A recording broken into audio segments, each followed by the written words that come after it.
走进天津卫视大型情感节目《爱情保卫战》。让我们掌声有请今天来到节目求助的3组嘉宾，欢迎他们。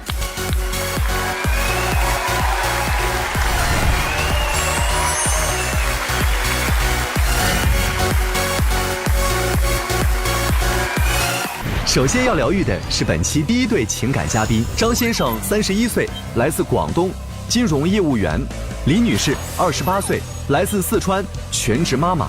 他们究竟遇到了怎样的情感困惑？你觉得你们这段婚姻出现了什么问题？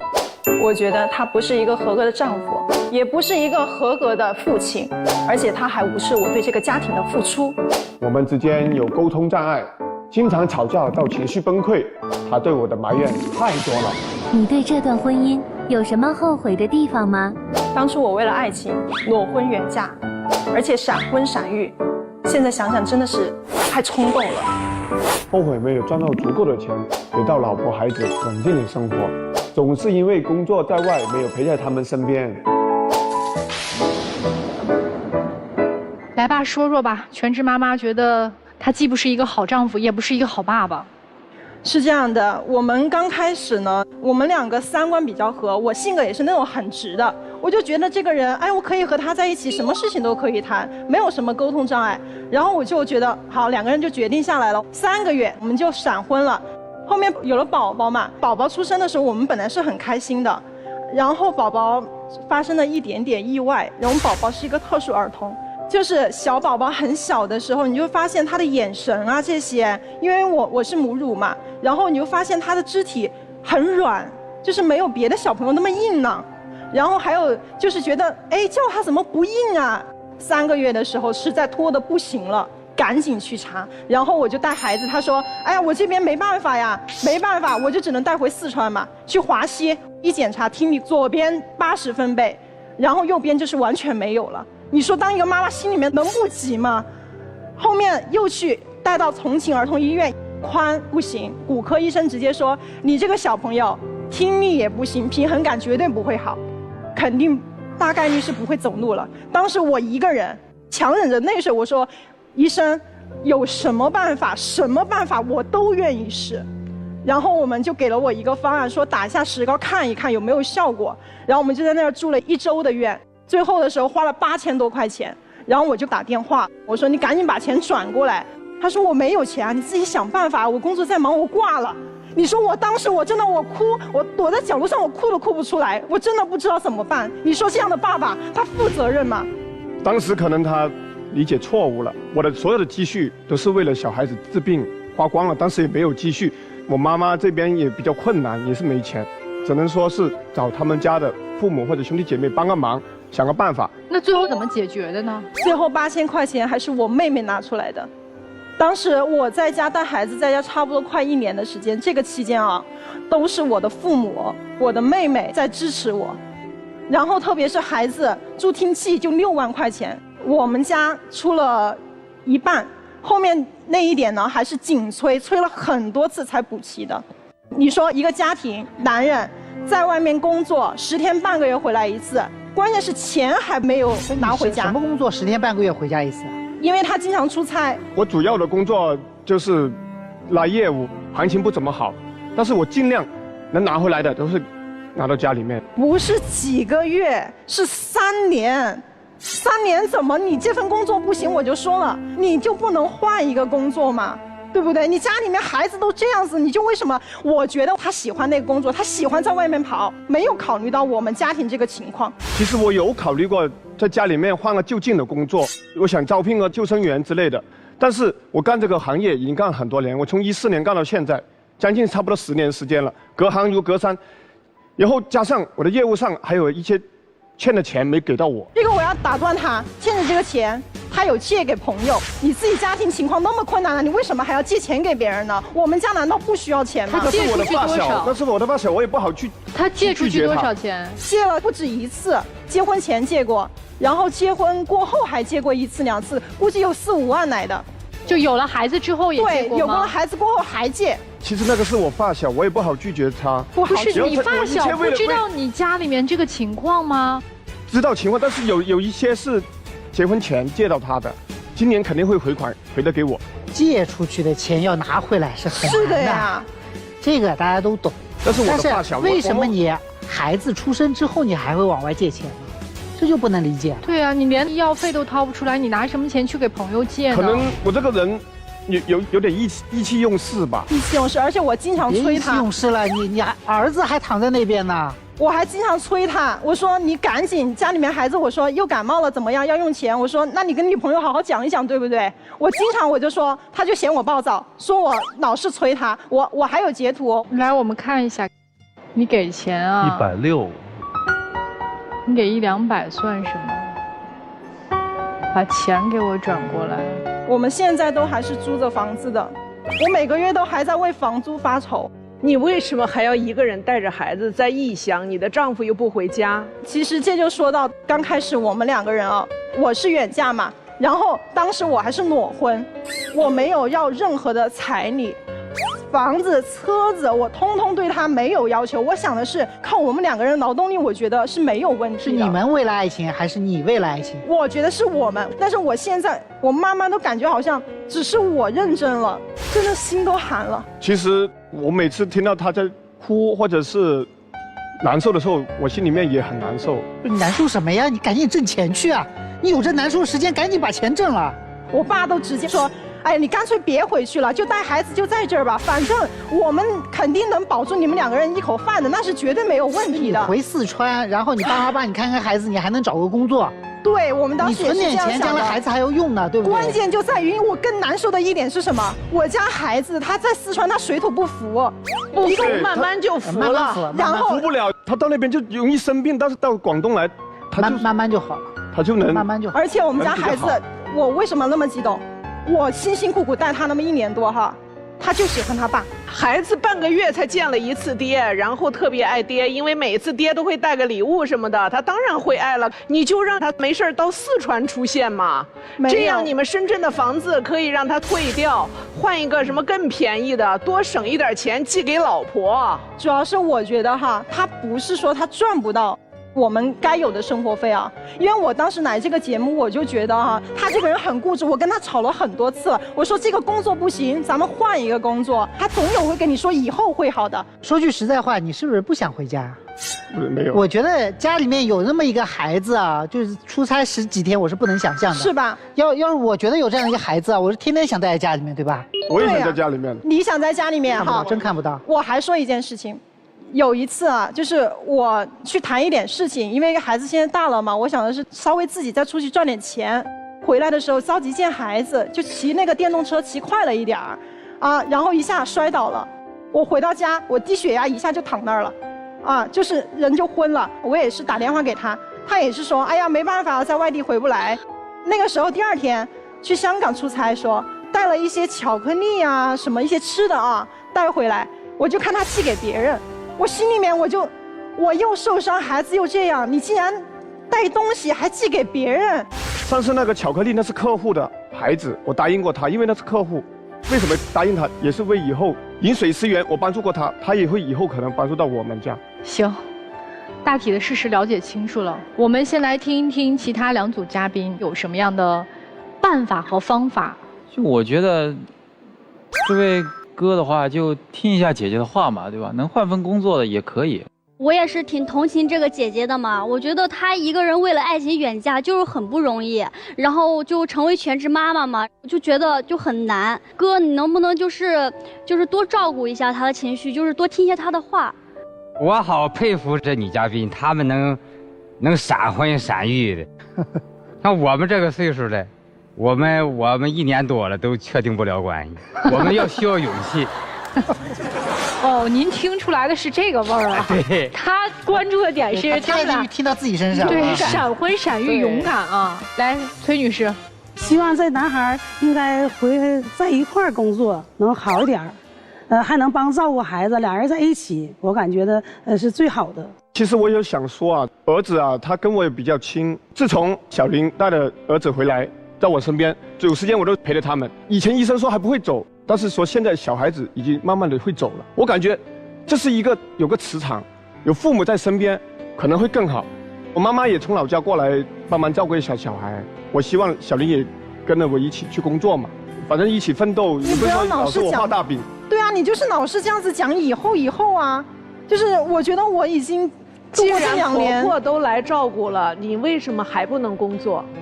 我就是今年上半年，然后奶奶才过来嘛，肯定现在孩子他是慢慢这样子扶着东西站起来，能慢慢走。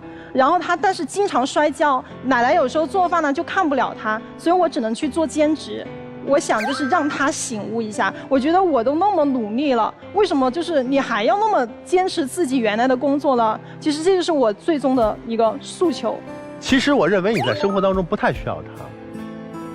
因为你说所有老公在外地也好，到身边也好，其实你更关注的是钱嘛，因为你现在没有这个能力嘛。但是你去想一想，如果有人稍微帮衬你，如果能转换意识，你去挣钱，他未必在你心目中有那么重要。因为在过去的这2年多里面，他没有真正的能够帮你去分担，真正的分担、陪伴、舒缓你所有的压力，他没有。那个对话让我真的很心寒，我很愤怒，但你居然能够忍受，就是因为其实你自己不够独立嘛，尽快的能够有收入起来。这个男人未必回到你身边之后会比现在还更好。就像刚刚父亲讲到的，孩子在你的身边，你感觉他慢慢的能走了，慢慢的能好了，这就是我们的希望。兄弟，是会有这样的事情发生的。对，在我身边。我有一个很真实的一个例子，我身边那个朋友，他的孩子是失语症，然后大夫跟他讲，你就让孩子开心，就让孩子快乐，他就跟他的爱人带着孩子全国各地都去走啊，慢慢的孩子有所好转了。这就是一个很神奇的一个力量。你们2个如果有空有假期的时候，他慢慢长大了，带他去各地去玩一玩，感受一下走路，习惯在每个地方不同的地方去走路，说不定让孩子能够飞速成长。还有父亲这个磁场，我觉得很重要。这个时候你要给他一个期限，就3个月、半年、6个月。你不能做到，咱们就这样吧。你不要再给我画未来的饼了，因为你一个人扛这么大的压力，要操心这个操心那个，然后你又本身是一个内心很焦虑的妈妈，你再这样下去，你自己压垮了，而且孩子也得不到好的一个情绪。妈妈的情绪对孩子来说就是像天一样，妈妈开心了，孩子就开心了；妈妈不开心，孩子的身心健康也不会好好的发展。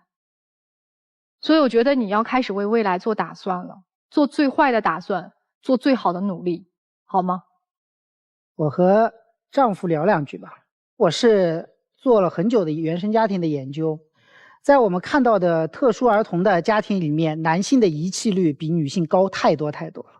大量的父亲离家出走，就是因为发现了孩子出现一些问题，甚至我们还看到过有一个孩子只是小猫小狗症，他就跑了，就那么轻的一个病他就都会跑。然后我看到你的时候，说句实在话，我是能够看到你眼睛里面逃避的，这一点毋庸置疑。我绝对不会逃避。不是你听我说，我没有说是在显意识上面，我觉得你在潜意识上面是有逃避的。你没有完全接受一件事情，什么事情？就是你的人生从此改变了，你还是延续在过去人生的轨道当中，你回不了头，你过不来。我不是说你道德品质有问题，我只是说在你的潜意识里面，你没有真正的去思考过这个问题。我这一生从此以后就不一样。跟妈妈说，6月份的时候，我跟残障学生一起做了一场直播。我跑到那边的时候，我发现浙江省的残疾人的这个学校，他居然开设了一个电商专业，然后培养残疾人当主持人。然后我跟他们做直播，然后发现有盲人跟我做直播，有听障的跟我做直播，有肢体残障人一起跟我做直播，每一个人都非常的阳光。他们之中有父母遗弃的，有父母对他非常好的，有遇到特别好的老师的，但是他的一生之中一定有一个人点燃了他。结果这些孩子到什么程度？有一个目盲的一个孩子，他现在已经拿了一个全省的奖，然后他跟我说，我是给运动员做复健的，我不是盲人按摩，我的理想是要考硕士。我告诉你这件事情的是什么，就是我们一定要有梦想，我们一定要相信社会的力量，一定要相信在这个世界上有很多人未来是可以点燃孩子的。我们杭州有一个专门做洗车房的一个地方，是专门为智障孩子上班用的。在进门的时候有一行字叫我来上班啦，他说为什么写这行字？因为这些孩子每次来上班的时候，都可以跟邻居的叔叔阿姨说：“我去上班去了，我来上班了。”每一个人的内心都是被一股暖流给流过的。所以，不管你身边有没有人帮你，相信我们这个时代，相信我们这个社会，你作为一个母亲，你点燃了自己，我们这个世界不会不管你们的。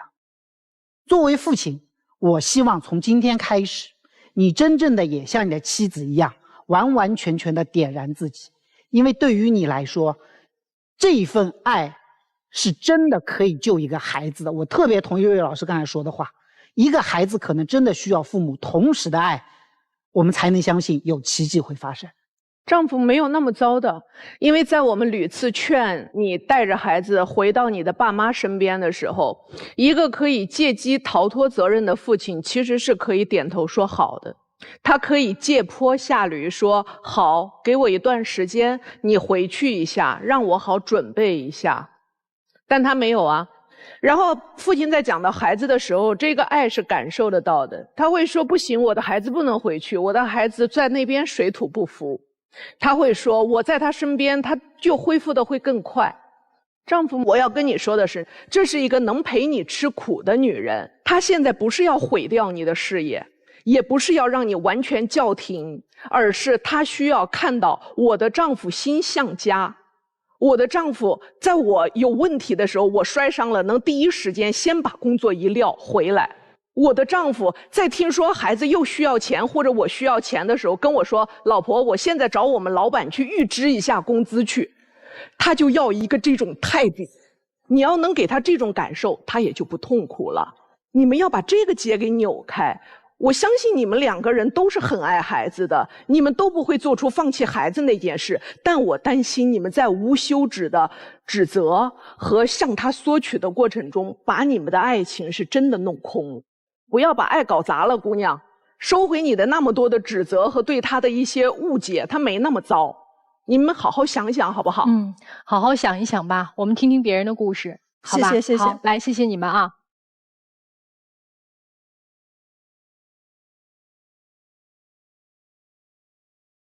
本期第二对情感嘉宾，小新23岁，来自安徽，活动策划；小武22岁，来自安徽，运营。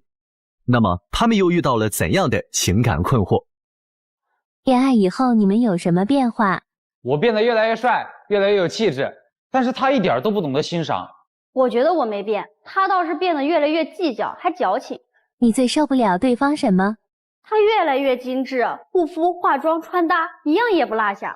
他咄咄逼人，吃葡萄还嫌酸。我为了他而改变，最后还被嫌弃。哎，被嫌弃啥？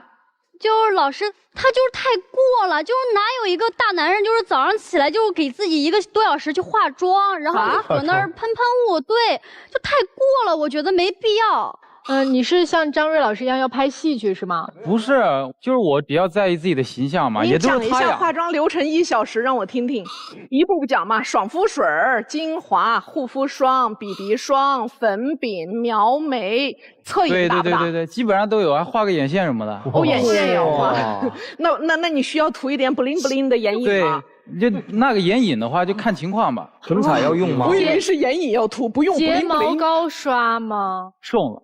他睫毛是重的，对，就种了几根，也不是全种的。对，这个习惯之前谈恋爱之前没有？没有啊，就是都是被他养成的嘛。就是我之前脸上就长点痘，他都要嫌弃我，然后后面就我听他的话嘛，就慢慢就养成现在这个样子。就他又反过来嫌弃我，就不知道为什么，就不理解。他怎么被你变得这么极端了呢？就没有老师，我就只是简单的跟他说，就是男孩子干干净净不好嘛，就是越说他就越这样做，然后他还用我的化妆品。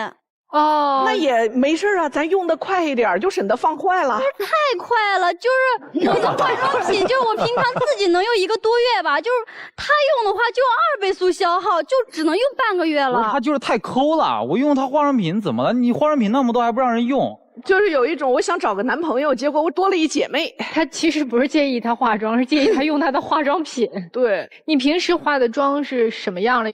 就是比现在要重一点，还是让我们看一下有吗？这是敷面膜的，这下面是你的化妆品吗？就老师就这个，就是他每天就是搞很精致嘛，然后他敷面膜就是各种敷，就是什么面膜他都敷。我倒是知道有很多职场里头普通男生啊，他们有的纹眉啊，但他们是改眉形，然后还有的呢就是指甲是真的抛光涂指甲油，比我精致多了。我觉得男人精致不是说错哈，对，爱美之心人皆有之，但是有一个度的问题，对吧？对，是的，就他化妆嘛，就他现在还有容貌焦虑了。就是他嫌自己的鼻子不够挺，就我觉得他鼻子挺高的呀，然后他又嫌自己睫毛不够长，就是你看今天还种睫毛了。你这鼻子还不够挺，是想要当个匹诺曹吗？不是，就是就是想让自己变得更好看一点嘛。你可以了，你运动会让自己变得更好看的啊。你的排汗的方式可能就是运动啊，然后毛孔排汗会把脏东西排出去。你这样一直化妆，我觉得不好。你除了爱化妆，还有什么让你觉得受不了的？他还就是喜欢拍照片，就我觉得一般就是出去都是男孩子跟女孩子拍照嘛。就他嘛，谁规定出去就是男孩子给女孩子拍照，女生也可以给男生拍啊。所以你们俩是？所以我给他拍了，就我蹲那咔咔给他拍半个小时，就他不满意，他说我什么技术不好，又说我没有把他什么优越的下颌线给拍出来嘛。那本来就过分，他这照片拍的就本来就不是给人看的，太丑了，就没法看。你有给女朋友拍的特别美吗？对啊，我给她拍照都挺好看的呀，都基本上就没有出错。你有给女朋友化妆吗？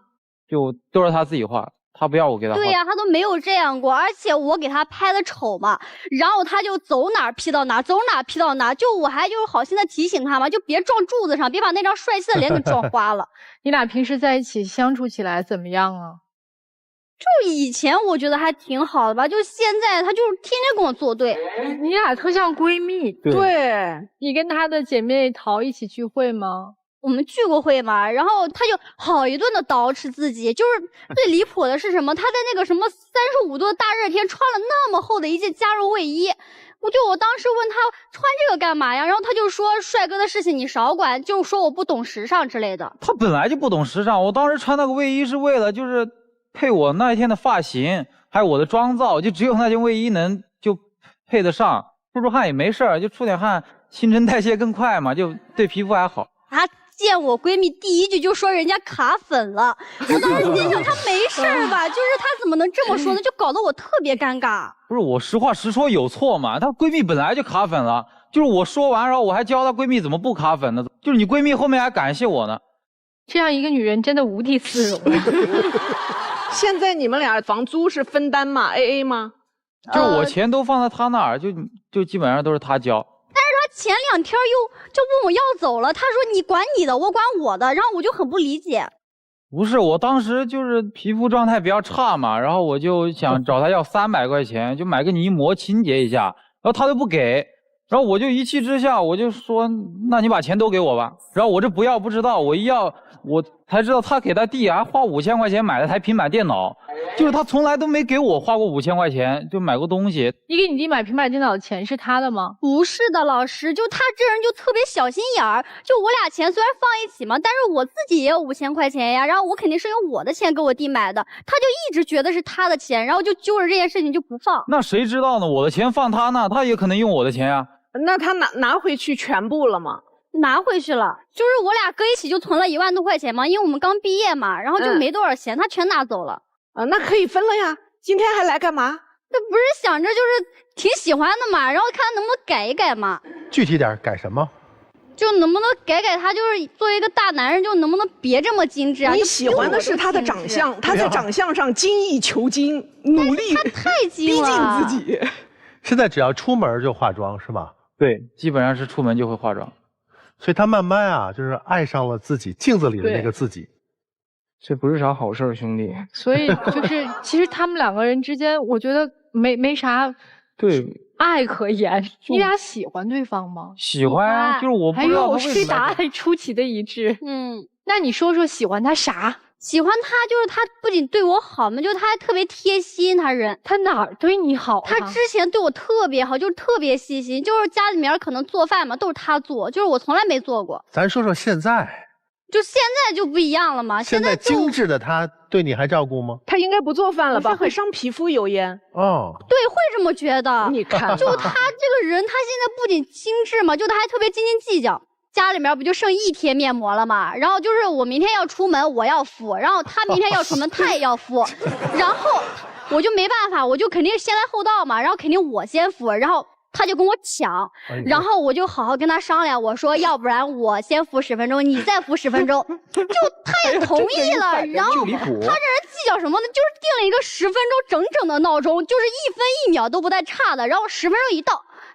就把我的面膜先走，然后敷他脸上。那面膜上面写的是15分钟到20分钟之间，我比他少敷了5分钟，我都没说什么。还有一次，我俩就吃那个螺蛳粉，然后就我们俩正在吃着嘛，他就突然不吃了，然后我就问他为什么不吃了，然后他就把我碗也端过去，在那巴拉巴拉，哦，原来搁那数螺丝呢，哦，我碗里面有什么12颗，他碗里面就什么10颗，然后他就端着碗就去找人家前台，我问他干嘛去，他说你别管我，我就让他在原地等着，我去找前台理论一下，他本来就给我少了呀。就是那他也不能直接冲着人家前台吼呀，就你说你凭什么给他这么多，给我这么少？这不就是闺蜜吗？特别丢人。你们2个有没有特别像男女朋友之间该出现的一些矛盾？比如说因为跟哪个异性接触了而生气这种事情？有吗？哦，真的有。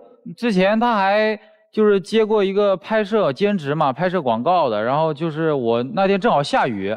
我就想去接他嘛，是吧？他也没带伞，然后我就打电话过去问他你在哪？他说我在哪个棚里，就是我说我去接你吧，他说不要来。那我不是想着就是天下雨了吗？就没必要来接我吗？就我自己打个车就可以回去了。不是这样，就是我就不管他了，就是我把电话一挂，我照样去了，然后我就看见他跟他前男友在那拍照。就是因为我前男友嘛，就我们之间也没有什么联系，就是工作上的联动。对对对，就联系过这一次，然后因为他找那个女孩子就放鸽子了，然后我就临时去救个场子，我就只想着赚钱嘛，而且价钱给的不低嘛，所以你前男友被放鸽子，第一反应会找你去救场是吗？我也没想到嘛，然后我就想着他的价钱挺高的，我就去了。他应该也跟我提前说一下是吧？我跟他一起去也好呀，我盯着他嘛，起码他都不跟我说的，还不要我去。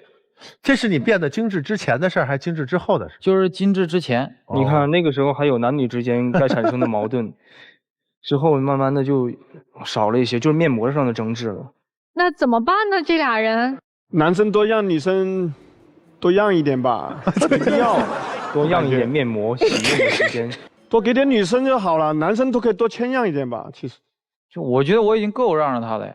没有，其实反而作为我已婚了，我经历过他们那个阶段，我反而觉得他们现在挺好的，因为我觉得允许自己做自己，也允许别人做别人，是他们这个阶段最好的。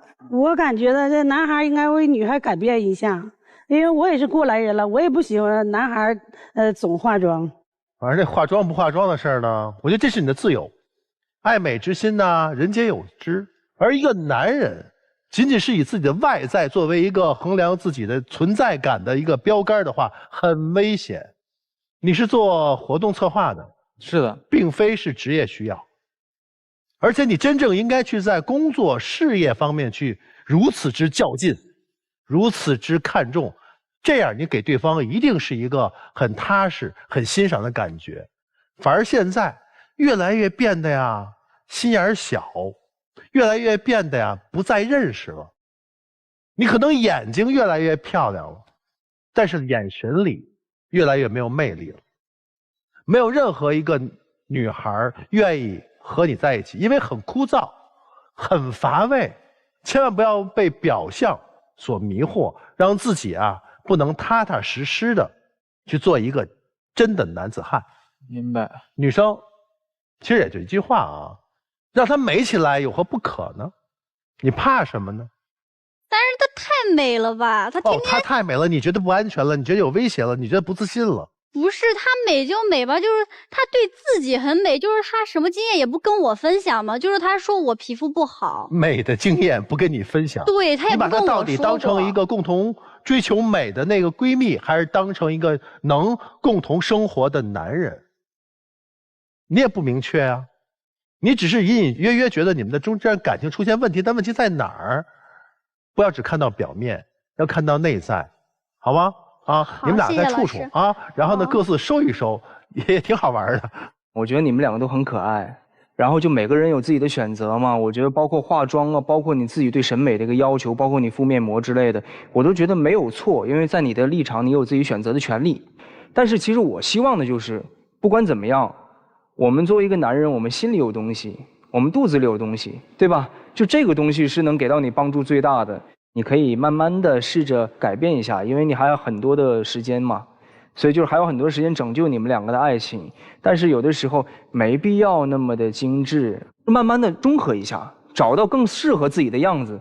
现在你的样子，我觉得可能你女朋友不会喜欢你。就是你们两个人啊，真的太乏味了，乏味到俩人只能去抢面膜，乏味到需要去数你的碗里的螺丝有多少，我的碗里的螺丝有多少，乏味到你们两个人之间没有其他任何可以沟通的共同的话题和兴趣爱好。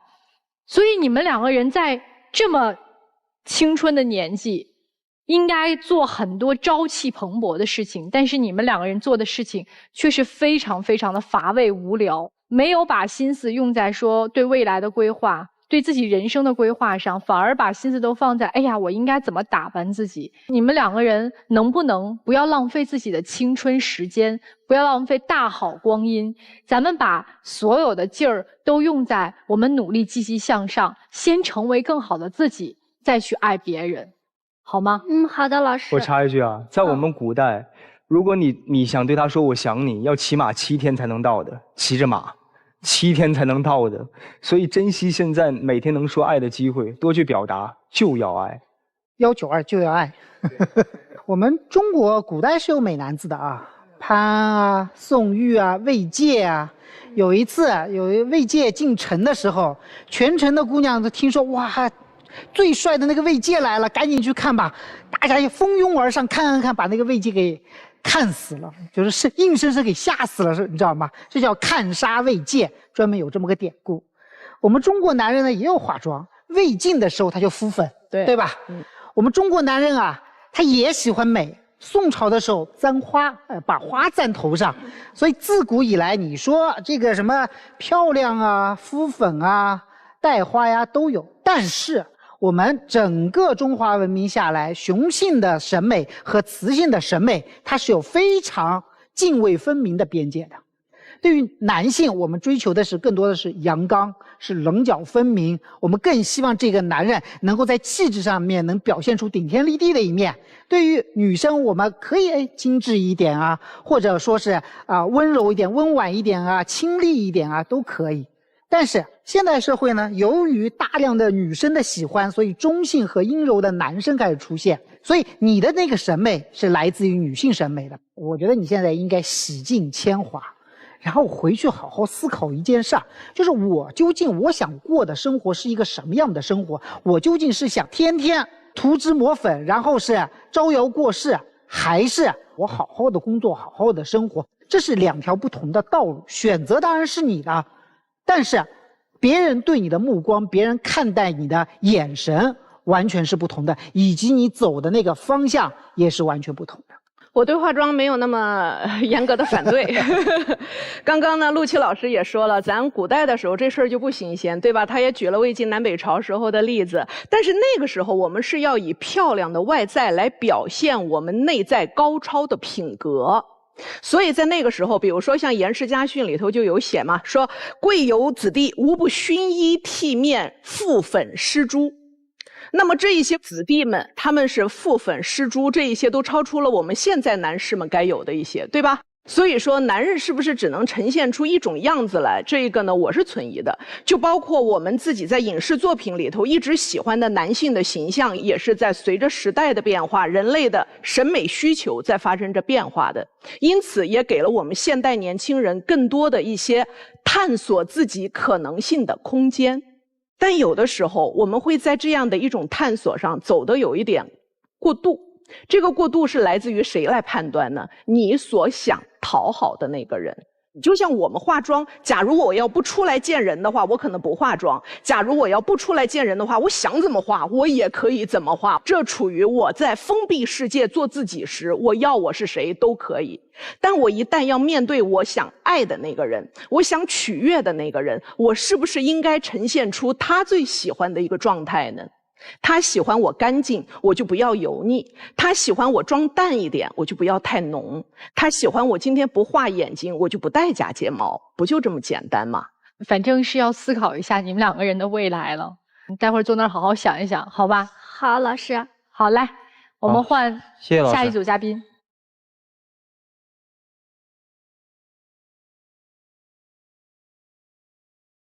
本期第3对情感嘉宾，丁先生56岁，来自天津，机械工程师；崔女士53岁，来自黑龙江，退休。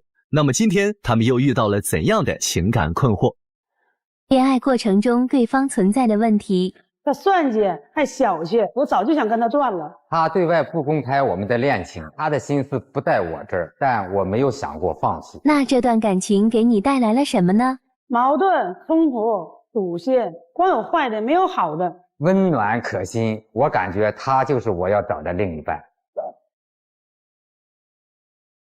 这不是自相矛盾吗？就是他都不公开你们的感情，他还是你要找的另一半，这个您能给我解释解释吗？老师，我不是我怎么公开？我俩一起逛街，一起看电影，一起散步，那还不算公开吗？那我还怎么公开呀？那正式的来宣布一下，您二位是什么关系？我俩就是恋人关系啊，谈恋爱谈了几年了？已经1年半都多了。我问一下这姐姐认可吗？你们是恋人关系，认可吗？现在不认可，以前认可。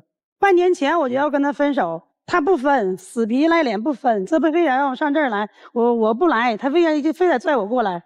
他不跟您分，您是什么样？就是还继续跟他相处，还是说就不理他了？他每天来找你？偶尔打电话也理，有的时候俩人啊散步，我觉得他要是能改了，我还能原谅他。哦嗨，那其实这一大属于闹别扭期间。对，行吧，那说说吧，讲讲吧。前几个月，我儿子要上天津来发展了哈，我儿子干发廊的，我说我就帮他找个店面吧，他大班大揽的，他说给我找，最后吧找一个合适的，哎呀那个要押金，要了8万块钱，我说我兜里凑就5万块钱，我说他先借给我3万是不是？等我钱到账我再给你，他行，等到我交钱的时候没了，他说把钱借给他前妻了，我就生气了。这个前妻这事儿。我都跟你说过多少遍了，我跟他说过好多次了，我们都差不多10年了啊，啥联系都没有了，微信啥的都没有了。就那段时间我儿子来了哈，我看他挺不高兴的，问啥事儿啊？他说他妈那边做服装生意的，可能资金有点问题。我也算了算这个资金哈，有可能他拿走个10天半个月的就拿回来了，说哈也不耽误这边用。谁知道那边出了意外，没拿回来。这要出点意外，那我也想不到。你前妻借了就没想给，你就不想借。那你儿子是儿子，那我儿子就不是儿子了。我儿子还说还你，说过2天过来就给你，你就抠门。不是大哥，你身上就3万块钱？肯定不是3万块钱，3万块钱就是在手里的可以流动的。他也不值，他也不在乎那个，他也有别的钱。我就需要了，管他借。我当时钱没在手，存着呢，取不出来，我就借。他答应我了，最后了，我用钱他交，这店就黄了。行，这是一个您觉得他抠门的地儿啊？这抠门。还有，我说你家屋怪脏，你自己一个人，我说上你家收拾收拾屋子去，是吧？他家务做的可好。那个我那卫生间，我说去了怪热，我洗个澡。那抠门玩意儿。让我洗凉水澡。你说那几天多热，咱们这都40多度，是不是？那几天我就一直凉水澡，那电源我就没插嘛，这不很正常吗？他说我就洗凉水澡，对呀，我就是我对呀，你就让我就那么洗吧，多抠门。还有我就瞅那毛巾呢，都黄了黑了，我就给他拽了。他说我扔他东西了，你说那东西你还留它干什么？你说多抠门，你说我还能跟他俩在一起吗？你说一个男人哈，我就是粗粗拉拉、大大咧咧的，我一个人过日子，差不多7、8年、10来年了哈，扔了就扔了呗，不是什么大事，是不是？那毛巾我不是没有毛巾，我们公司发那劳保有好多毛巾，但是我感觉那能用就用着呗，我又不化妆，我又不在乎这个，又不化妆，你就抠门。老师，我跟你说啊，这件事抠门，第二件更抠门。她总说啊，你闺蜜好，你请你闺蜜吃饭，上饭店她能舍得吗？我说那屋收干净，她在家吃吧。你去买点菜去。我说在家吃点做点啊，我也会做。她抠门啥呀？她去买螃蟹，她买死螃蟹回来了。要吃土豆，那个她说他们要吃土豆丝儿，你说她就买这么点小土豆丝儿啊？茄子买点抽不茄子，你买点排骨肉啊什么的没有，就买点那个破菜回来，蔫不拉杂你都不能吃的菜，他买回来了。菜市场那老板我们都认识，那天正好去赶上了。说师傅，你今天来正好，我这螃蟹这海螃蟹刚断气儿的，刚断气儿那价就差1半以上了哈。今天你来了，我就便宜给你了。你怎么知道刚断气儿呢？对啊，那老板我几乎每周都在他那买，确实有占便宜这心思了。我感觉问题不是很大的，被他发现了。这个土豆啊，什么品相不好，这也属于小事儿。我们过日子嘛，过日子大事要清楚，小事啊，求同存异嘛，是不是？小事呢，尽量糊涂。我早都跟他说了，我们俩在一起过日子，将来哈，我管吃管住。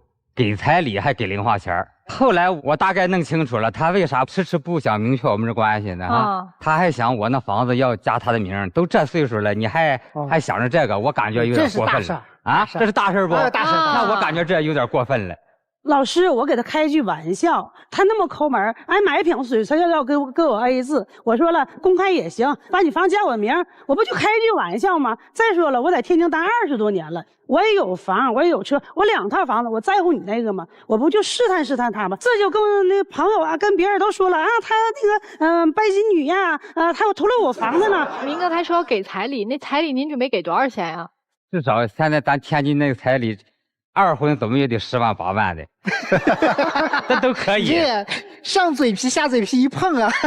我连件衣服我都没穿着他的，他给我10万8万，我就管他借3万，他都不借给我。最后了，我儿子自己来了，买的底商，买的房子。你说，我能相信他吗？哎呀，这个还不说，还小心眼啊！小心眼咋小心眼了？我退休了。打羽毛球，他就去看着我去。到那会儿，我们打球，他不会打球，他上那搅和去。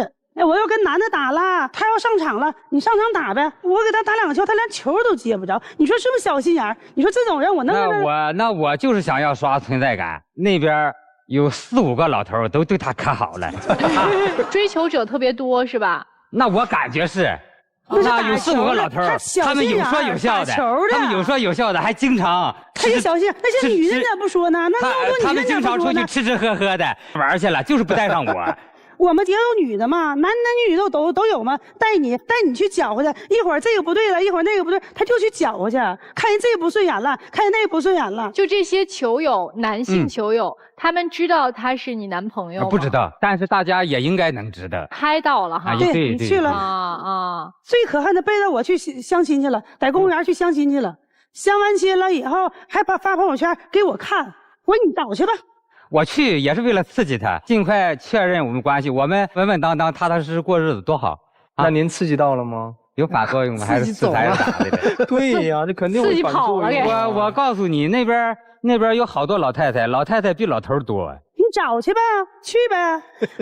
出差，一天得3、4个视频。你说多大岁数了？像孩子似的，3、4个视频不接，他给你打电话，你在哪儿呢？你干啥呢？你又跟谁吃饭去了？就那么粘人，你说多可恨呢？哎呀，偶尔的在外边出差，自己一个人，不像在家里边感到寂寞了，晚上或者怎么样，可能电话稍微多点。我也是个有自尊的人，我不会粘人的。财迷到啥呀？老师，我跟你说说啊，我儿买完房子，我手里没有啥钱了，让我请他吃饭，我就请他吃拉面，他都不买单，后来让我买单，管我闺蜜借了1000块钱。你说这事我要好好跟你们说说哈，处对象嘛哈，男人请吃饭很正常，是不是？我都是请他吃大餐，海鲜那个烧烤，自助餐，请了2、3次之后，他可能也感觉不好意思了。说下次我请你。你老爷们请我吃2顿饭怎么了？对，应该，你就得请我。我那么缺钱，我没说要请你，是你自己主动说的。下次我请你哈，哎，我可高兴了，我可见着回报了哈。这回报了。我这次我一定要顶住压力，我就要让你买单。你请我吃拉面我也高兴啊。这个感情不是讲究这个双向奔赴吗？是不是？那我往前走80步，你得往前走20步吧？对。你们2个人处到现在了，就比如说有没有跟家里面人，见个面啊对之类的？夏天我回老家，我说我回趟老家，他非要跟我去。我可抓住这机会了，我宁可请假，我请个假多不容易，我宁可请个假，我要把我们这俩关系做实了想啊。我就跟他回去了啊，他把我当成立功了，路上可不高兴了。到了家里，他哥他嫂倒是挺高兴的，热情接待我，他可不冷不热的。我要说啥，他脚底下捅咕，上边捅咕，就是不让我说。不让我为啥不说？我1年多，我可委屈了，我要投诉。我哥回来给我好顿数了，你说他靠谱吗？他？你看他哥都可认可我了，我不唱歌不跳舞，不喝酒不打牌。除了上班、吃饭、睡觉，也啥没有不良嗜好，不花钱。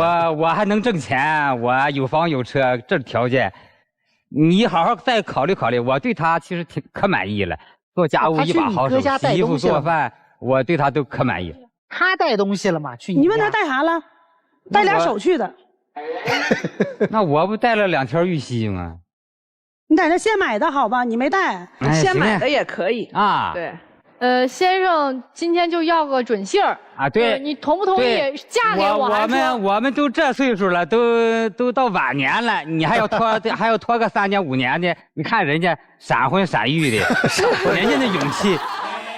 事儿就这么个事儿，一个人呢要一个答案，一个人呢看似给了答案，但咱也不知道这答案是不是真的啊。我们先听听2对晚辈嘉宾对你们这个感情有什么样的看法啊？我觉得啊，这位叔叔吧，他有一些在大事上的那个果断，比如说去这个阿姨的家呀，或者是在大事上啊，我觉得你应该向这位叔叔学习。就碰到大事情上面，对于我们来讲，我看到我们需要的，其实我觉得阿姨其实为什么一直没有跟你分，就其实对你还是有好感的。他只是想要你给他一个安心，他觉得哎，你这个人是可靠的，我是能够跟你走下去过下去的。我觉得就是叔叔多让着点阿姨嘛，就感觉没什么事，挺甜的。对吧？我们可能到这个，就是我俩到这个年纪的话，就可能就不会像他们这样子了。我也是觉得这个阿姨跟叔叔挺甜蜜的嘛，就是要我说吧，我就觉得叔叔你就把钱都给阿姨管着呗，然后就是阿姨对你也挺好的呀，也挺贴心的呀。其实啊，我倒没特看出大哥抠，就这种生活习惯。就是习惯，对，节省啊，觉得节俭是中华民族的美德。我倒看出大姐挺看不上大哥的。我俩生活那个什么不都不一样，我觉得。对，我就觉得这么拧巴。我想问您的是，这么拧巴，这么看不上，干嘛不赶紧在实际生活中断掉吗？我觉得他挺有学历的，工作又好。如果要改一改，一开始的时候是吧？我在这块不。老了有个伴儿，没成想他的工作再好，学历再高，跟您没关系。不愿意为您花钱，就是跟您没关系。您压根儿心里头就没有这位大哥，不合适就赶紧分开吧。不喜欢在一起，太难受了。我觉得挺好的呀，就是慢慢的在一起融合呗。那大哥，如果你真的想娶她的话，你可以付出你的实际行动啊，然后你也改变一下，下次给大姐也尝尝不断养的螃蟹，是不是？对吧？对，有渠道啊，这能做到。那行，那没什么别的。其实我觉得你们俩还会出来的，就是把根本的问题聊下来就好了。你们2个人其实图的真的不是对方的钱和财，你们图的就是对方能够带给自己的那份爱。要不然的话，女士不会每天跟一帮球友男男女女，对吧？还出去旅个游啊，一起打个球啊。她需要的是精神上的那种愉悦。你也一样，你也不图她什么，你也需要的是那种爱的感觉。我觉得到这个年龄，大家千万别拧巴，自己想要寻找什么样的感情，自己想要寻找什么样的人，这个时候越不能委屈自己。大哥是孤独而有趣的灵魂，是我挺乐观的。漂亮的皮囊，你是有趣的灵魂。但是只有有趣的灵魂这件事儿吧，只能骗骗小姑娘。大姐是经历过生活的磨难的，人知道。光有有趣的灵魂没用。说句实在话，你说他有没有被你吸引？是有的。到这个年纪，被一个男人那么炽烈的追求，那么疯狂的喜欢，他肯定是有被吸引的。但被吸引到之后，他所有的生活阅历都告诉他一件事儿：看男人不能光听这张嘴，我还得见点真章。大哥，我问你，你那么聪明，你能看不出他有多难吗？他虽然他说我有钱，但我们都知道他有多难。一个人要不难，他不可能1000块钱生活费的跟人借，是不是这个道理啊？吃碗拉面的钱都没有。她那一天得跟闺蜜开口借那1000块钱了，是她可以请你吃饭，那请问你可不可以借她500块钱，然后她再请你吃饭？那很简单嘛，我喜欢的一个女人，她都要开口跟人借钱，为什么我不能给你？你嘴上说的很好听，我养你，包吃包住，会有人信你吗？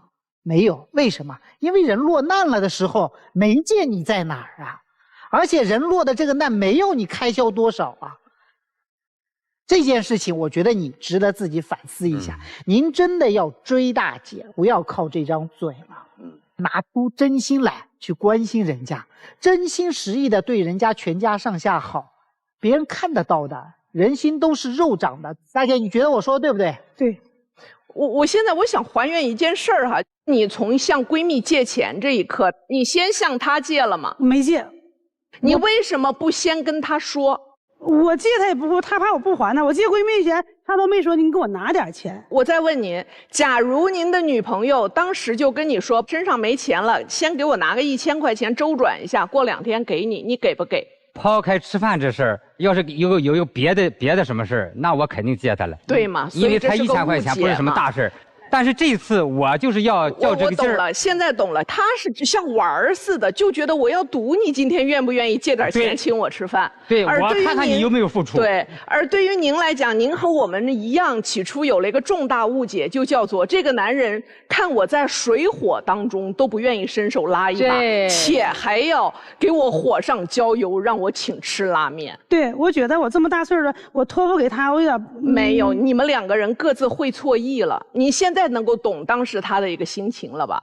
他有点童心未泯。这位姐姐，我作为女人呢，我必须得说一句，我到这儿坐着以来，我看了这么多对儿，我没有看到有哪一个男人是在舞台上一直这样痴痴的看着他身边那位女士的。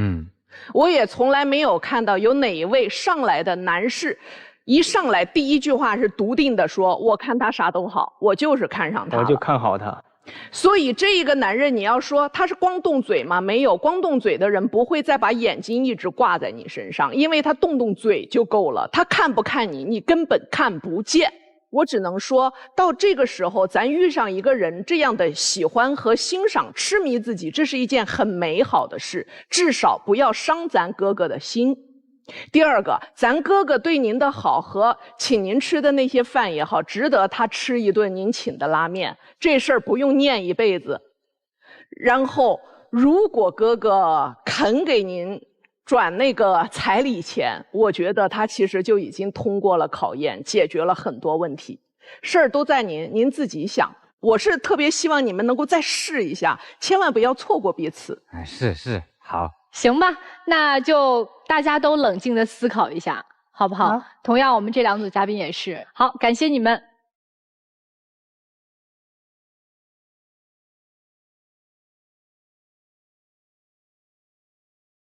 你们最看好哪对儿？第一对儿啊，第一对儿会出来。这个家庭会经过很多风雨，阳光普照的。那我们就共同期待一下吧，请开门。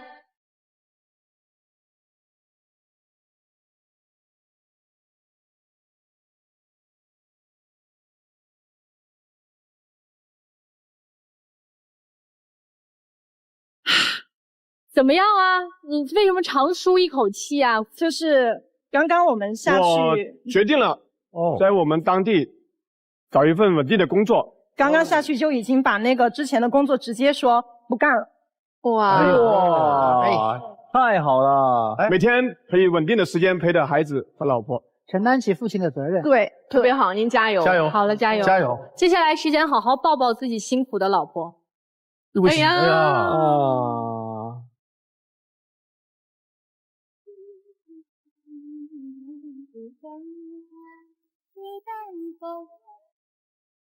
哇！谢谢你们，谢谢你们，真的非常感谢你们。希望你们一直幸福下去，好不好？再难我们都会坚持，坚持，小朋友加油，早日一定会成功。对对对，是的，健康成长。祝福你们，祝福你们，谢谢你们。哇，谢谢老师，加油加油加油，谢谢，特别感谢，加油加油啊！嗯，再见，谢谢，谢谢谢谢。哇，他们真不一样啊！这是一个重生。哦，突然好温暖啊，都会觉得，哎呀，真的。爱是值得的，就是192就要爱，我们就要在一起。来，我们来看我们今天的第2组情侣嘉宾，他们的选择又会是如何？来，我们一起期待结果，请开门。来了，来了！哎，你咋笑那么开心呢？就老师，我刚想了一下嘛，确实是我有些地方做的不对嘛，就我太管着他了，我觉得。那你接受得了他化妆哈？他刚刚说了他能改。对，我觉得男人就是得有点阳刚之气嘛，老师们说的也对，我也觉得我有点过于那个了，就我以后肯定会收一点的。淡点淡点，情浓点，妆淡点。好，好嘞，对，好嘞，祝福你们，接下来时间留给你们。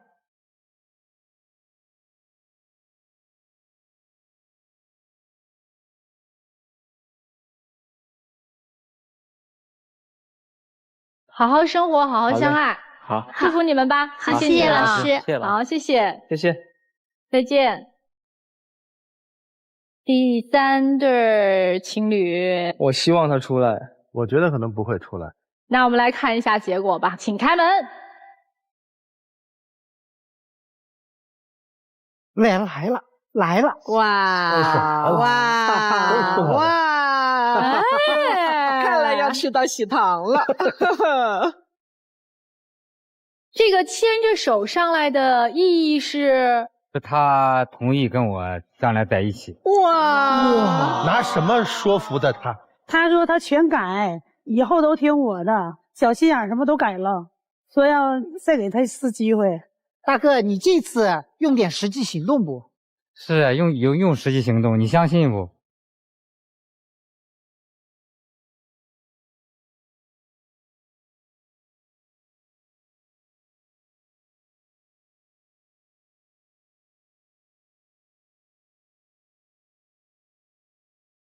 谢谢你们啊！谢谢，再见再见，特别好。我觉得不管多少年吧，总之现在大家有爱的人，就要爱的人，就要在一起的人，就应该珍惜在一起的每一天。对，如果爱情有的时候卡壳了，我们换一个角度，有的时候会发现，其实可能是我们有了误解，那个风景是不一样的。非常感谢大家收看我们这一期的爱情保卫战，我们下期再见。